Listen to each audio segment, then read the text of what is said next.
अस्सलाम वालेकुम, सत श्रीकाल जी। उम्मीद करना कि सारे ठीक हो दे। अच्छा जी, इसके दा दूसरा पार्ट और फिर वो चीज़ां हर वीडियो रिपीट इस तो मैं करना कि हो सकता है कोई स्टूडेंट पहली दफ़ा वीडियो वेख रहा होवे या हो सकता है कि मेरे बार-बार एक गल रिपीट करने दे नाल वो स्टूडेंट इस चीज़ 'ते अमल कर लवे जेह्ड़ा कोई अपने तरीके नाल पढ़ रिहा या ਉਹਨੂੰ समझ नहीं आ रही, ठीक है? या किसी होर तरीके जिस तरह भी कोई पढ़दा पिया ਤੇ ਜਿਸ ਤਰ੍ਹਾਂ ਮੈਂ ਦੱਸਣਾ ਹੋ ਸਕਦਾ ਉਹਨੂੰ ਇਸ ਚੀਜ਼ ਦੀ ਸਮਝ ਆ ਜਾਵੇ ਵੀ ਇਸ ਤਰ੍ਹਾਂ ਹੀ ਪੜ੍ਹਨਾ ਹੈ ਇਹੀ ਬੈਸਟ ਤਰੀਕਾ ਹੈ ਠੀਕ ਹੈ ਬਾਕੀ ਅਗਰ ਕਿਸੇ ਨੂੰ ਕਿਸੇ ਹੋਰ ਤਰੀਕੇ ਨਾਲ ਸਮਝ ਪਈ ਆਉਂਦੀ ਹੈ ਮੇਨ ਚੀਜ਼ ਸਮਝ ਆਉਣੀ ਤੁਸੀਂ ਕਿਸੇ ਹੋਰ ਤਰੀਕੇ ਨਾਲ ਪੜ੍ਹ ਰਹੇ ਹੋ ਉਸ ਤਰ੍ਹਾਂ ਵੀ ਸਮਝ ਆਉਂਦੀ ਹੈ ਵੀ ਤੁਹਾਡੀਆਂ ਗਲਤੀਆਂ ਨਹੀਂ ਪਈਆਂ ਹੁੰਦੀਆਂ ਗਲਤੀਆਂ ਕੱਟਦੀਆਂ ਪਈਆਂ ਤੇ ਉਹ ਵੀ ਬੈਸਟ ਠੀਕ ਹੈ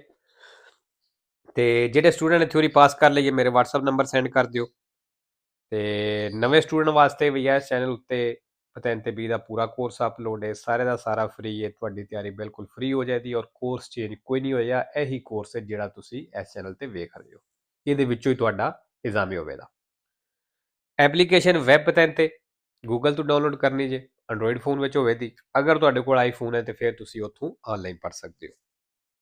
ਠੀਕ ਹੈ ਤੇ ਚਲੋ ਜੀ 16 ਨੰਬਰ ਸਵਾਲ ਇਹ ਇਹਨਾਂ ਦਾ ਸਵਾਲ ਗਲਤ ਹੋਇਆ ਵੇਖਨੇ ਆ La strada può essere ਕਹਿੰਦਾ ਜਿਹੜੀ ਸੜਕ ਇਹ ਹੋ ਸਕਦੀ ਏ ਸੁਡਿਵੀਜ਼ਾ ਇਨ ਕਰੇ ਜਾਤੇ ਦੇ ਵਿੱਚ ਡਿਵਾਈਡ ਹੋ ਸਕਦੀ ਹੈ ਫੇਰੋ ਜੀ ਬਿਲਕੁਲ ਹੀ ਆਸਾਨ ਹੈ ਤੇ ਪਹਿਲੇ ਪੇਜਾਂ ਵਿੱਚ ਹੀ ਹੁੰਦਾ ਮੇਰੇ ਖਿਆਲ ਨਾਲ ਮੈਨੂੰ ਸਹੀ ਤਰ੍ਹਾਂ ਯਾਦ ਨਹੀਂ ਦੋ ਤਿੰਨ ਜਿਹੜੇ ਪਹਿਲੇ ਪੇਜ ਨੇ ਉਹਨਾਂ ਵਿੱਚੋਂ ਇਹ ਸਵਾਲ ਆਏ ਆ ਬੜੀ ਆਸਾਨ ਸੀ ਲੇਕਿਨ ਹੋ ਸਕਦਾ ਗਲਤੀ ਲੱਗ ਗਈ ਹੋਵੇ ਇਹਨਾਂ ਫਾਲਸੋ ਕੀਤੀ ਹੈ ਲੇਕਿਨ ਬੇਰੋ 13 ਨੰਬਰ ਜੀ ਇਹ ਵੀ ਸਵਾਲ ਜਿਹੜਾ ਹੈ ਇਹ ਵੀ ਮਤਲਬ ਤਸਵੀਰ ਜਿਹੜੀ ਇੰਪੋਰਟੈਂਟ ਹੈ ਕਿਧਰੇ ਨਾ ਕਿਧਰੇ ਇਜ਼ਾਮੇ ਵਿੱਚ ਆ ਜਾਂਦੀ ਹੈ ਵੀ Il segnale raffigurato è ਨਿਸ਼ਾਨ ਦਿਖਾਇਆ ਗਿਆ consente di marciare ਕਹਿੰਦਾ ਇਹ ਨਿਸ਼ਾਨ ਚੱਲਣੇ ਦੀ ਇਜਾਜ਼ਤ ਦਿੰਦਾ ਹੈ ad una velocità superiore a 30 km all'ora 30 the speed ਤੋਂ ਜ਼ਿਆਦਾ ਚੱਲਣੇ ਤੇ ਇਜਾਜ਼ਤ ਦਿੰਦਾ ਹੈ senza alcun limite ਬਿਨਾਂ ਕਿਸੇ ਲਿਮਟ ਤੋਂ ਫਾਲਸੋ ਜੀ ਅੱਛਾ ਜੀ ਇਥੋਂ ਪਿੱਛੇ ਤੱਕ ਸਵਾਲ ਠੀਕ ਸੀ ਲੇਕਿਨ ਜਿਹੜੀ ਅੱਗੇ ਨੇ ਗੱਲ ਕੀਤੀ ਨੇ senza alcun limite ਬਿਨਾਂ ਕਿਸੇ ਲਿਮਟ ਤੋਂ ਲਿਮਟ ਕੋਈ ਨਹੀਂ ਫਾਲਸੋ ਹਰ ਸੜਕ ਦੀ ਲਿਮਟ ਹੈ ਉਸ ਲਿਮਟ ਦੇ ਅੰਦਰ ਅੰਦਰ ਰਹਿ ਕੇ ਚੱਲਣਾ ਹੈ 18 ਨੰਬਰ ਇਹ ਵੀ ਤਸਵੀਰ ਇੰਪੋਰਟੈਂਟ ਤੇ ਵੇ ਇਜ਼ਾਮੇ ਵਿੱਚ ਆਉਂਦੀ ਹੈ I segnali luminosi in figura ਜਿਹੜੇ ਰੋਸ਼ਨ ਨਿਸ਼ਾਨ ਨੇ ਤਸਵੀਰ ਦੇ ਵਿੱਚ sono posti ਕਹਿੰਦੇ ਲੱਗੇ ਨੇ al inizio di una galleria ਇੱਕ ਗੈਲਰੀ ਦੇ ਸ਼ੁਰੂ ਵਿੱਚ ਫਾਲਸੋ 19 ਨੰਬਰ ਇਹ obbligo del conducente ਕਹਿੰਦਾ ਡਰਾਈਵਰ ਤੇ obbligo ਹੁੰਦਾ ਲਾਗੂ ਹੁੰਦਾ regolare la velocità ਸਪੀਡ ਨੂੰ regolare ਕਰਨਾ ਐਡਜਸਟ ਕਰਨਾ in relazione al carico del veicolo ਗੱਡੀ ਤੇ ਜਿਹੜਾ ਕਾਰਿਕ ਹੋਏ ਮਤਲਬ ਜਿਹੜਾ ਵਜ਼ਨ ਹੈ ਉਹਦੇ ਹਿਸਾਬ ਦੇ ਨਾਲ ਵੇਰੋ 20 number il controllo dello specchio retrovisore laterale sinistro ਕਹਿੰਦਾ ਜਿਹੜਾ ਖੱਬਾ ਸਾਈਡ ਵਾਲਾ ਸ਼ੀਸ਼ਾ ਹੁੰਦਾ ਨਾ ਪਿੱਛੇ ਵੇਖਣ ਵਾਸਤੇ ਕਹਿੰਦਾ ਜਿਹੜਾ ਉਹਨੂੰ ਕੰਟਰੋਲੋ ਕਰਦੇ ਹੋ ਚੈੱਕ ਕਰਦੇ ਹੋ ਮਤਲਬ ਉਹਦੇ ਵਿੱਚ ਜਿਹੜਾ ਵੇਖਦੇ ਹੋ deve essere integrato ਕਹਿੰਦਾ ਇਹਦੇ ਨਾਲ ਇਹ ਵੀ ਚੀਜ਼ ਇੰਟੀਗਰਾਤੋ ਇਹਦੇ ਨਾਲ ਜੁੜੀ ਹੈ con un rapido controllo visivo laterale diretto ਵੀ ਡਾਇਰੈਕਟ ਨਜ਼ਰ ਨਾਲ ਵੀ ਵੇਖਣਾ ਹੈ prima di iniziare un sorpasso ਇੱਕ ਓਵਰਟੇਕ ਕਰਨਾ ਸ਼ੁਰੂ ਕਰਨੇ ਤੋਂ ਪਹਿਲਾਂ ਵੇਰੋ ਜੀ ਅੱਛਾ ਉਹਦਾ ਮਤਲਬ ਕੀ ਹੈ ਮਸਲਨ ਜਦੋਂ ਅਸੀਂ ਓਵਰਟੇਕ ਕਰਨਾ ਚਾਹੁੰਦੇ ਹਾਂ ਓਵਰਟੇਕ ਸ਼ੁਰੂ ਕਰਨੇ ਤੋਂ ਪਹਿਲਾਂ ਖੱਬਾ ਜਿਹੜਾ ਸਾਈਡ ਵਾਲਾ ਸ਼ੀਸ਼ਾ ਹੁੰਦਾ ਹੈ ਜ਼ਹਿਰੀ ਗੱਲ ਹੈ ਉਹਦੇ ਵਿੱਚੋਂ ਵੇਖਣਾ ਵੀ ਪਿੱਛੋਂ ਗੱਡੀ ਤੇ ਨਹੀਂ ਪਈ ਆਉਂਦੀ ਠੀਕ ਹੈ ਸ਼ੀਸ਼ੇ ਵਿੱਚੋਂ ਤੇ ਵੇਖਣਾ ਹੀ ਵੇਖਣਾ ਹੈ ਲੇਕਿਨ ਥੋੜੀ ਜਿਹੀ ਗਰਦਨ ਘੁਮਾ ਕੇ ਸਾਈਡ ਤੋਂ ਵੀ ਵੇਖ ਲੈਣਾ ਵੀ ਕੋਈ ਗੱਡੀ ਸਾਡੀ ਸਾਈਡ ਤੇ ਨਹੀਂ ਆ ਗਈ ਕਿਉਂਕਿ ਇਹ ਸ਼ੀਸ਼ੇ ਦੇ ਵਿੱਚ ਇੱਕ ਐਸਾ ਐਂਗਲ ਬਣਦਾ ਹੈ ਜਿਹਦੇ ਵਿੱਚੋਂ ਉਹ ਨਜ਼ਰ ਨਹੀਂ ਆਉਂਦੀ ਗੱਡੀ ਜਿਹੜੀ ਸਾਈਡ ਤੇ ਆ ਜਾਂਦੀ ਹੈ ਇਸ ਵਾਸਤੇ ਕਹਿੰਦਾ ਵਿਜ਼ੀਵੋ diretto ਵੀ ਡਾਇਰੈਕਟ ਨਜ਼ਰ ਨਾਲ ਹੀ ਵੇਖਣਾ ਠੀਕ ਹੈ 21 number durante la marcia sulle autostrade ਕਹਿੰਦਾ autostrade ਉੱਤੇ ਚੱਲਦਿਆਂ ਹੋਇਆਂ ਇਹ sulle strade extraurbanee principali ਤੇ ਚੱਲਦਿਆਂ ਹੋਇਆਂ obbligatorio ਲਾਜ਼ਮੀ ਹੈ ਜ਼ਰੂਰੀ ਹੈ uso dei protettori ana abbaglianti ਲਾਈਟਾਂ ਦਾ ਇਸਤੇਮਾਲ anche di giorno ਦਿਨ ਨੂੰ ਵੀ ਵੇਰੋ ਜੀ ਦਿਨ ਹੋਵੇ ਰਾਤ ਹੋਵੇ ਇਹਨਾਂ ਲਾਈਟਾਂ ਦਾ ਇਸਤੇਮਾਲ ਜ਼ਰੂਰੀ ਹੈ 22 number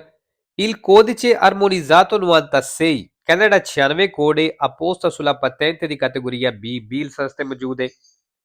abilità alla guida di autoveicoli ਕਹਿੰਦਾ ਤੇ ਫਿਰ ਇਹ ਉਹ ਗੱਡੀਆਂ ਚਲਾਉਣ ਦੇ ਵੀ ਕਾਬਲ ਹੈ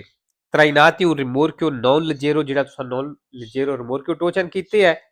con massa massima autorizzata del complesso ਤੇ ਵੀ ਇਸ ਪੂਰੀ ਗੱਡੀ ਦਾ ਜਿਹੜਾ ਵਜ਼ਨ ਹੈ superiore 4250 kg ਤੋਂ ਜ਼ਿਆਦਾ ਹੋ ਗਿਆ ma non superiore 6000 kg ਲੇਕਿਨ ਕਹਿੰਦਾ 6000 kg ਤੋਂ ਜ਼ਿਆਦਾ ਨਹੀਂ ਤੇ ਫਿਰ ਕਹਿੰਦਾ ਤੁਸੀਂ ਇਸ ਲਾਇਸੈਂਸ ਨਾਲ ਇਹ ਗੱਡੀ ਚਲਾ ਸਕਦੇ ਹੋ ਫਾਲਸੋ ਜੀ। 3 ਨੰਬਰ la responsabilità ਕਹਿੰਦਾ ਜਿਹੜਾ ਜ਼ੁਮਾ ਵੇ per danni connessi alla circolazione dei veicoli ਜਿਹੜੇ ਨੁਕਸਾਨ ਦਾ ਤਲਕ ਗੱਡੀ ਦੇ ਚੱਲੇ ਦੇ ਨਾਲ ਇਹ ਕਾਰਿਕੋ del proprietario del veicolo ਕਹਿੰਦਾ ਗੱਡੀ ਦੇ ਮਾਲਕ ਤੇ ਕਾਰਿਕੋ ਮਤਲਬ ਗੱਡੀ ਦੇ ਮਾਲਕ ਦਾ ਜ਼ੁਮਾ ਹੋਵੇਗਾ se si tratta di responsabilità penale ਅਗਰ penale ਵੇ ਫਾਲਸੋ ਜੀ ਇਹਦੀਆਂ ਮੈਂ 2-4 ਚੀਜ਼ਾਂ ਦੱਸੀਆਂ ਨੇ ਸੌਖੇ ਲਫ਼ਜ਼ਾਂ ਸਮਝਾਣੇ ਵਾਸਤੇ ਇੱਕੋ ਚੀਜ਼ ਜ਼ੇਨ ਰੱਖਣੀ ਹੈ ਬਈ ਜੇ penale ਕਵੇ ड्राइवर तो लगती है सिर्फ ड्राइवर तो लगती है तो ठीक है ओके वेरो है अगर पेनाले कवे वे गड्डी के मालिक ते लगती है तो फालसो क्योंकि पेनाले गड्डी के मालिक ते नहीं लग सकती ਉਹਦਾ ਜ਼ੁਮਾ नहीं ਹੁੰਦਾ ਜ਼ੁਮਾ ਉਸ ਬੰਦੇ ਦਾ ਹੁੰਦਾ ਹੈ ਜਿਹੜਾ ਗੱਡੀ ਚਲਾ ਰਿਹਾ ਹੁੰਦਾ ਹੈ ਔਰ ਇਹ ਡਰਾਈਵਰ ਤੇ ਮਾਲਕ ਨੂੰ ਵੱਖਰਾ ਵੱਖਰਾ ਕਿਉਂ ਗਿਣਦੇ ਨੇ ਉਹ ਇਸ ਤੋਂ ਗਿਣਦੇ ਨੇ ਕਿਉਂਕਿ ਇਟਲੀ ਵਿੱਚ ਇਹ ਇਜਾਜ਼ਤ ਹੈ ਵੇ ਕਿ ਤੁਸੀਂ ਦੂਸਰੇ ਬੰਦੇ ਦੀ ਗੱਡੀ ਚਲਾ ਸਕਦੇ ਹੋ ਇਸ ਤੋਂ ਇਹ ਡਰਾਈਵਰ ਔਰ ਮਾਲਕ ਨੂੰ ਵੱਖਰੇ ਵੱਖਰੇ ਗਿਣਦੇ ਨੇ ਇਹ ਕੁਝ ਬੰਦੇ ਆਖਦੇ ਨੇ ਜੀ ਇਹ ਜਿਹੜਾ 3 ਨੰਬਰ ਚੈਪਟਰ ਹੈ ਜਿਹੜਾ ਸਵਾਲ ਜਿਹਦੇ ਵਿੱਚੋਂ ਆਇਆ ਇਹ ਮੁਸ਼ਕਲ ਹੈ ਲੇਕਿਨ ਇਹਦੇ ਵਿੱਚ 2-4 ਮੇਨ ਪੁਆਇੰਟ ਨੇ ਸਿਰਫ ਉਹ ਪੁਆਇੰਟ ਸਮਝਣੇ ਨੇ ਬਾਕੀ ਜਿਹੜਾ ਨਹੀਂ ਉਹ ਬਿਲਕੁਲ ਹੀ ਆਸਾਨ ਹੈ ਸਿਰਫ ਉਹ ਦੋ ਹਰ ਸਵਾਲ ਦੇ ਵਿੱਚ 2 ਮੇਨ ਪੁਆਇੰਟ ਹੁੰਦੇ ਨੇ ਉਹਨੂੰ ਤੁਸੀਂ ਸਮਝ ਲੈਣਾ 24 ਨੰਬਰ il segnale raffigurato è ਨਿਸ਼ਾਨ ਦਿਖਾਇਆ ਗਿਆ ਹੈ ਇਹ un segnale di prescrizione ਕਹਿੰਦਾ ਨਿਸ਼ਾਨ ਹੈ ਪਾਬੰਦੀ ਦਾ ਫਿਰ ਉਹ 5 ਨੰਬਰ Il segnale raffigurato è ਨਿਸ਼ਾਨ ਦਿਖਾਇਆ ਗਿਆ si trova in vicinanza di un incrocio ਕਹਿੰਦਾ ਇਹ ਨਿਸ਼ਾਨ ਇੱਕ ਚੌਕ ਦੇ ਨਜ਼ਦੀਕ ਮਿਲਦਾ ਕਿ precede un cantiere stradale ਜਿਹਦੇ ਅੱਗੇ ਇੱਕ cantiere stradale ਉਹਦਾ ਮਤਲਬ ਜਿੱਥੇ ਸੜਕ ਤੇ ਕੰਮ ਚੱਲ ਰਿਹਾ ਫਿਰ ਉਹ ਜੀ ਉੱਥੇ ਮਿਲਦਾ ਕਿਉਂਕਿ ਜਾਲੋ ਕਲਰ ਚ ਆਇਆ ਇਹਦਾ ਹੀ ਮਤਲਬ ਅੱਗੇ ਕੰਮ ਚੱਲ ਰਿਹਾ 26 number la distanza di sicurezza ਫਾਸਤੀ ਫਾਸਲਾ deve essere di almeno 100 metri ਕਹਿੰਦਾ ਘੱਟੋ ਘੱਟ 100 ਮੀਟਰ ਹੋਣਾ ਚਾਹੀਦਾ ਹੈ in caso di forte pioggia ਤੇਜ਼ ਬਾਰਿਸ਼ ਦੇ ਵਿੱਚ ਫਾਲਸੋ 27 number La pericolosità del sorpasso ਕਹਿੰਦਾ ਜਿਹੜਾ ਓਵਰਟੇਕ ਦਾ ਖਤਰਾ ਹੈ ਇਹ determinata dalla presenza ਕਹਿੰਦਾ ਇਹ ਖਤਰਾ ਜੁੜੇ ਹੈ ਮੌਜੂਦਗੀ ਨਾਲ ਕਿਹਦੀ ਮੌਜੂਦਗੀ ਨਾਲ sulla strada ਜਿਹੜੇ ਸੜਕ ਦੇ ਉੱਤੇ ਹੁੰਦੀਆਂ ਨੇ ਦੀ delineatori normali di margine ਜਿਹੜੀਆਂ ਕਿਨਾਰੇ ਵਾਲੀਆਂ ਦਲੀਆਂ ਤੋਰੀ ਹੁੰਦੀਆਂ ਨਾ ਕਹਿੰਦਾ ਇਹਨਾਂ ਦੀ ਮੌਜੂਦਗੀ ਨਾਲ ਜਿਹੜਾ ਇਹ ਖਤਰਾ ਜੁੜੇ ਆ ਫਾਲਸੋ 28 number una spia di color rosso ਕਹਿੰਦਾ spia ਲਾਲ ਕਲਰ ਦਾ contro segnata del simbolo di figurati ਇਹ ਨਿਸ਼ਾਨਦੇਹੀ ਕਰਦਾ ਹੈ se accesa durante la marcia ਵੀ ਅਗਰ ਚੱਲਦਿਆਂ ਹੋਇਆ ਆਨ ਹੋ ਗਿਆ ਹੈ indica ਤੇ ਦੱਸ ਰਿਹਾ ਹੈ ਕਿ alternatore non sta ricaricando la batteria ਜਿਹੜਾ alternatore ਮਤਲਬ ਜਿਹੜਾ ਜਨਰੇਟਰ ਹੈ ਉਹ ਬੈਟਰੀ ਨੂੰ ਚਾਰਜ ਨਹੀਂ ਕਰ ਰਿਹਾ ਵੇਰੋ ਜੀ ਇਸ ਨਿਸ਼ਾਨਦੇਹੀ ਮਤਲਬ ਹੈ ਚਲਦੀ ਹੋਈ ਗੱਡੀ ਦਾ ਧਿਆਨ ਨਹੀਂ ਹੋਣਾ ਚਾਹੀਦਾ ਅਗਰ ਆਨ ਹੋ ਗਿਆ ਇਹਦਾ ਕੀ ਮਤਲਬ ਬਣਦਾ ਹੈ ਵੀ ਜਿਹੜਾ ਜਨਰੇਟਰ ਹੈ alternatore ਵੇ ਉਹ ਜਾਂ ਬੈਟਰੀ ਨੂੰ ਚਾਰਜ ਬਿਲਕੁਲ ਕਰਦਾ ਹੀ ਨਹੀਂ ਪਿਆ ਜਾਂ ਜਿਸ ਤਰ੍ਹਾਂ ਕਰਨਾ ਚਾਹੀਦਾ ਉਸ ਤਰ੍ਹਾਂ ਨਹੀਂ ਕਰ ਰਿਹਾ ਠੀਕ ਹੈ 29 number il fine del primo scorso ਕਹਿੰਦਾ ਜਿਹੜੀ ਫਸਟ ਏਡ ਹੈ ਇਹ quello ਉਹ ਵਾਲੀ ਹੁੰਦੀ ਹੈ di cercare di mantenere in vita ਜ਼ਿੰਦਗੀ ਬਚਾਉਣਾ il ferito ਜ਼ਖਮੀ ਦੀ con semplici e immediati interventi ਫੌਰਨ ਮਦਾਖਲਤ ਕਰਕੇ ਮਤਲਬ ਫੌਰਨ ਉਹਦੀ ਮਦਦ ਕਰਕੇ ਵੇਰੋ 3 number il coefficiente di aderenza ਕਹਿੰਦਾ ਜਿਹੜੀ ਰੋਡ ਗ੍ਰਿਪ ਦੀ ਤਾਕਤ ਹੈ ਬਸ ਉਹ ਥੋੜੀ ਹੈ ਲਿਮਿਟ ਵਾਲਾ ਵੈਲੋਸਿਟੀ ਫਿਰ ਕਹਿੰਦਾ ਲਿਮਿਟ ਵਾਲਾ ਵੈਲੋਸਿਟੀ ਕਰ ਲਈ ਮਤਲਬ ਸਪੀਡ ਘਟਾ ਲੈਣੀ ਹੈ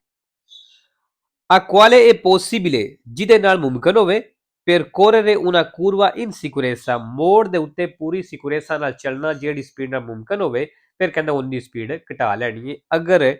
ਅਦਰੈਂਸਾ ਬਸ ਹੋਏ ਮਤਲਬ ਰੋਡ ਗ੍ਰਿਪ ਟਾਇਰਾਂ ਦੀ ਪਕੜ ਥੋੜੀ ਹੈ ਤੇ ਵੇਰੋ ਅੱਛਾ ਜਿਹੜਾ ਫਾਲਸੋ ਕੀਤਾ ਲੇਕਿਨ ਵੇਰੋ ਆਈ ਮੇਰੀ ਤੀਸਰੀ ਗਲਤੀ ਸੀ